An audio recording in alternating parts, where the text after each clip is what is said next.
Bugatti Bolide is the answer to one of the great pub questions.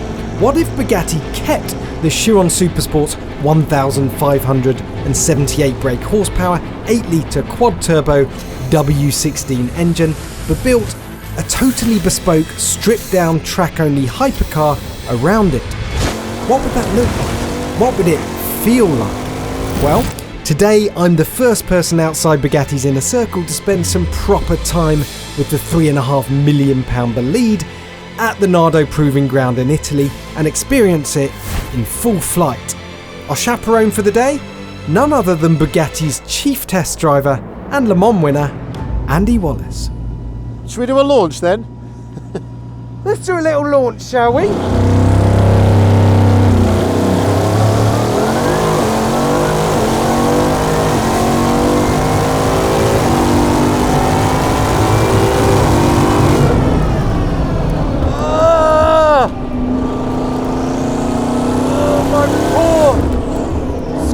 Body.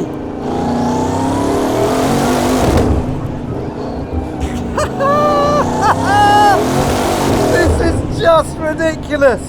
I'll tell you what, electric cars, a Tesla Model S Plaid could probably do something similar to this in a straight line for a few hundred meters at least, but it's kind of a silky smooth violent force. This is just pure unadulterated violence to the senses at all times.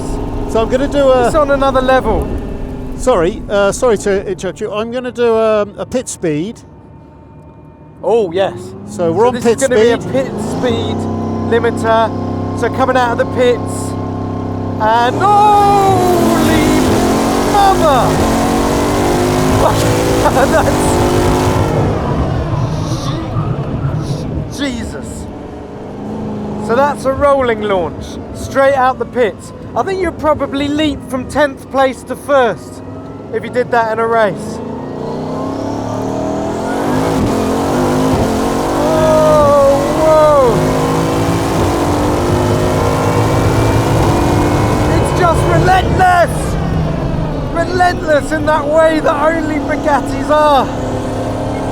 The acceleration just doesn't stop. You basically run out of track so long before the car runs out of performance. It feels like I do 500-600 miles an hour if you had a long enough straight. No idea what speeds we're doing. God, I pray the owners of this car use it properly, because this thing is wild, wild, wild. And I'm starting to feel a little bit sick, Andy. Copy that. I'll come back now.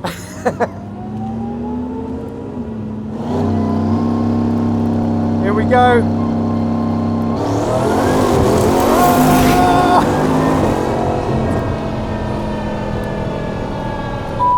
Hell.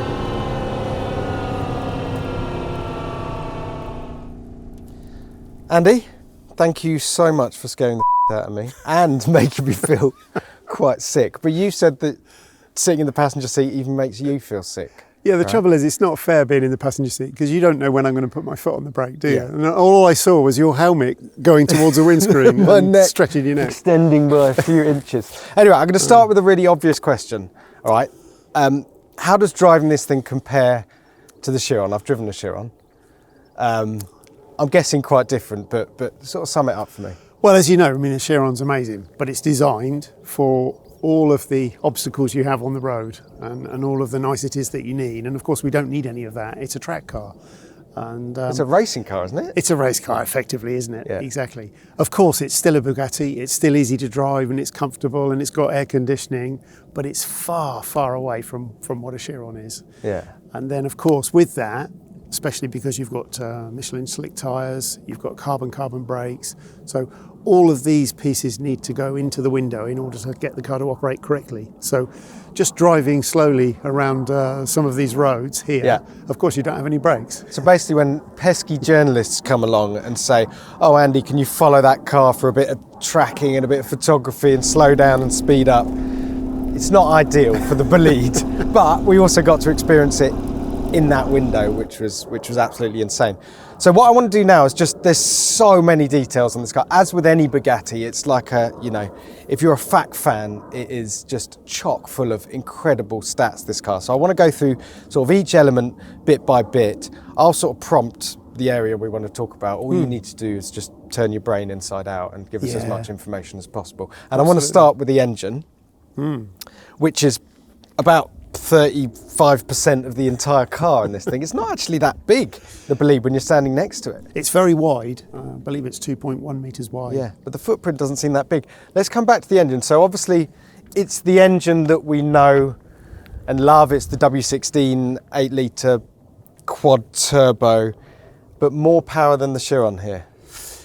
It's the same power. It's more power than the standard Chiron. It's the same power as the Super Sport. Super Sport. Okay, Chiron. so 15 in old money, 1578 bhp or something like that. 1600 PS. Yeah. I've just helped you out there. Yeah, thank you so much. What about the rev limit? Does it rev any higher? Is there any differences internally? There's a few more RPM on there. It's just a couple of hundred RPM. Yeah. But in any case, the RPM side of things, and I noticed this with a lot of fast cars that you drive, but in the case with this one, it still retains the auto upshift. Yeah. So there's no automatic setting. You're in manual the whole time, but it will upshift for you at maximum RPM.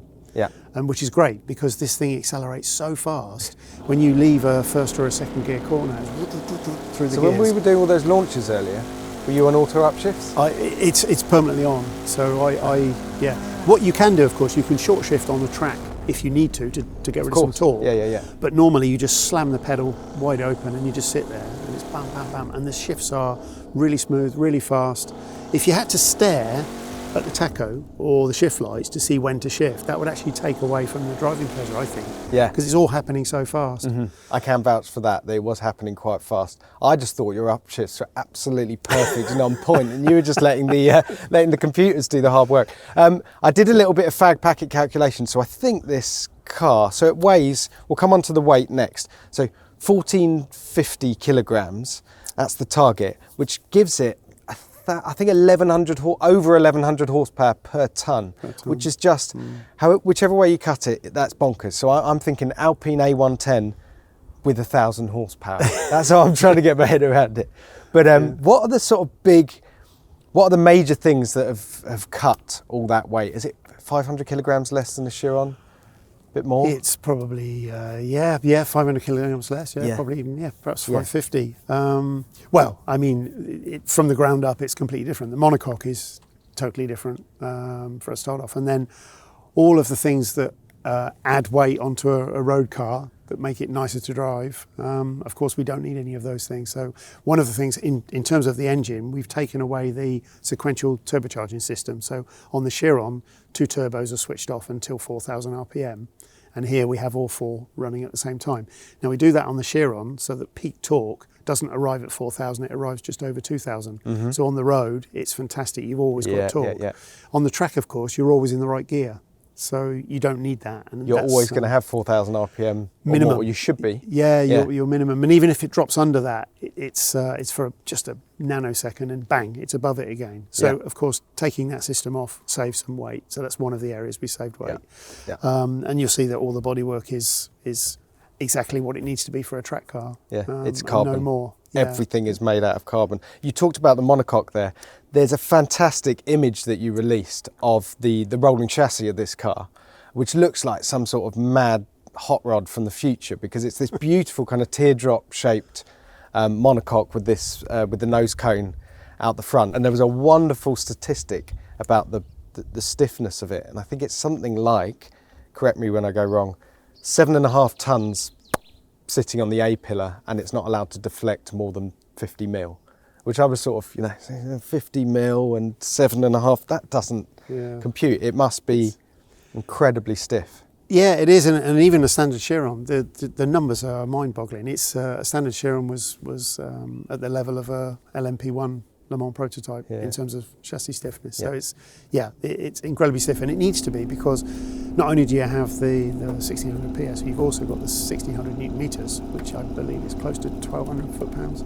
Yeah. Now that, of course, is the bit that's twisting everything. Yeah. and so everything needs to be stiff. And if it's not, you get strange feelings from the driving seat when you're on full acceleration. The car can move around and steer itself, and you don't have any of that with this.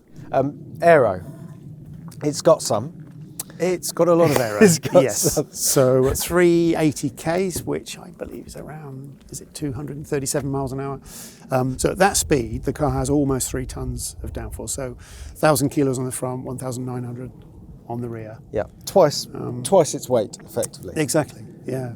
So it's immense. And so during all the testing that we did, in the high-speed corners, the car is absolutely planted. But importantly, this downforce is not pitch sensitive. So we could have actually got more downforce on the car, but the penalty for that would have been some pitch sensitivity. And it's so benign. If you're in the middle of a fast corner and you lift off the throttle or you have to dab the brake, it doesn't shift around. So it becomes very easy to drive, easy to trust, and then therefore for our customers, they can get closer to the limit very quickly. Without no scaring active themselves. aero. There is no active aero, no. Yeah. There isn't, except for the point that, of course, the faster you go, the lower the car gets because of the squash. Yeah. Well, that's a nice little segue into talking about the suspension, which has some very trick suspension arms, doesn't it? 3D printed, they're very light and very I think it was 100 grams, but it could take 3.5 tons of force. Incredible, isn't it? Yeah. I know you pick that thing up and it weighs absolutely nothing, but it's probably easier to point the things that are not, wow, wacky, exotic, because that's the same everywhere you look. Yeah. If it can be done, it's done. You can ask the question why after, but let's do it. Exactly. Gorgeous sight. I must say about the styling as well that this is obviously a prototype that we're with today. But actually, you step back and you get the sense of that overall shape, and it's so function-led in terms of the amount of space in the back of the car and all the vents and the wings and stuff. And I love that, but it still looks. It looks great. And mighty. this particular car, I think it's close to 12,000 kilometres it's done. So what's that, 7,500 miles? And this is not going to Tesco's and back. We have not driven this car with any sympathy whatsoever. I was talking to you a bit earlier about we were in Mugello. There are lots of the tracks we've been to, huge curbs on the apexes and the exits, and we're just blasting across the top of all of them. Yeah. And, that's what the car's been designed for. Lovely. So you hear that? If you're one of the 40 customers that's got a Bolide, feel free to smash into those curbs because it's Andy Wallace approved. Now, I know I'm not allowed to drive it today, but can I have a sit in your seat? Because I'd love to see and feel what it's like to get in there and to find out. And very important, the seat, because you can sit in a seat and think, oh, this is all nice and comfy while the car's stood still. Yeah. Then you go out on the track and you realise actually it's not good at all. So this one, and this can happen for any customer who wants it, this is a purpose-built, made to the shape of me. Yep. So have a yeah. And just before we even get in, you'll see the padding's here. So like part of the headrest and the padding is built into the carbon structure of the door, and here as well. And this is made as part of the seat too. So Yep.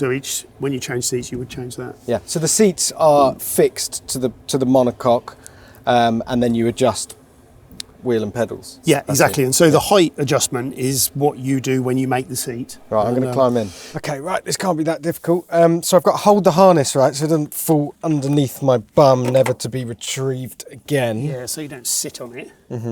Feet on the seat, feet out in front of me. Oh, a fair bit snugger than the passenger seat, I have to say. It is, and it might feel snug when you stood still, but when you're racing around high-speed corners, it will feel absolutely right. Yeah. It's proper racing car position. It's much more reclined. My sort of ankles are somewhere around my sort of height, same height as my bum. And so, yeah, it's got that sort of unique race car. The steering wheel comes off, doesn't it? It does. Should we give this a go? Yeah. Yeah, go on. There we go. So there we go. You don't actually necessarily need to do that. I mean, I didn't need to do it. I suppose if you're a bigger person. Well, if somebody's got big knees, for example, then you would need to do it. But big knees, and important to make sure it's actually back on before you set off again. Yeah, it's the one thing as a racing driver. Of course, they didn't come off in my day when I was young, but each racing driver has done it once, where you leave the pit and it actually comes off in your hand because it was not put on properly. It's like an anxiety dream before a big race, isn't it? So other things I'm going to point out. So it looks like you've got a couple of exhaust pipes coming in here, but that's actually piping the cold air in, and you've got a couple for the passenger as well. Yeah, and in fact, through most of the testing, if it wasn't 40 degrees ambient, you couldn't even have it on maximum. It's coming through there pretty cold. So it's very pleasant. Yeah, and literally, I don't think there's any components. I mean, this is obviously a long way off being the beautiful finished article that you'll deliver to customers, but I don't think there's any carryover components with Chiron. No, I don't know. No, not in the cockpit, not at all, I would say. Yeah. So this wheel in front of me, do you have to be a racing driver to understand what the hell's going on? Well, you don't. And with all the wheels, and it's the same with some road cars these days. When you first look at it, you go, whoa, big overload of buttons and switches and things. Yeah. But actually, it's really, really logical and it's really easy. Okay.